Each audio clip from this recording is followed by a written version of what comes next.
ज्यावेळेस नदीला पूर येतो त्यावेळेस आमचा सगळा परिसर पाण्यामध्ये जातो। ह्याला एकमेव कारण इथं जे आपल्या इथं ओढे नाले आहेत त्या का रे बाबा कोणाची सुपारी घेऊन आला त्यामध्ये आपल्याला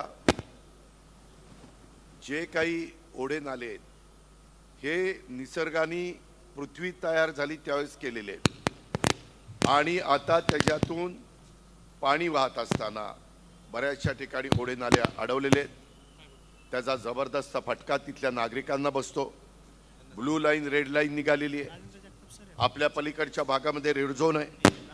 ह्या ज्या काही समस्या आहेत मी माझ्या 25 वर्षाच्या कारकिर्दीमध्ये अशा कुठल्याही गोष्टी घडवून दिलेल्या नव्हत्या ज्याच्यातनं माझ्या सांगवीकरांना नवी सांगवीकरांना मदत होईल, फायदा होईल, नव्या पिढीला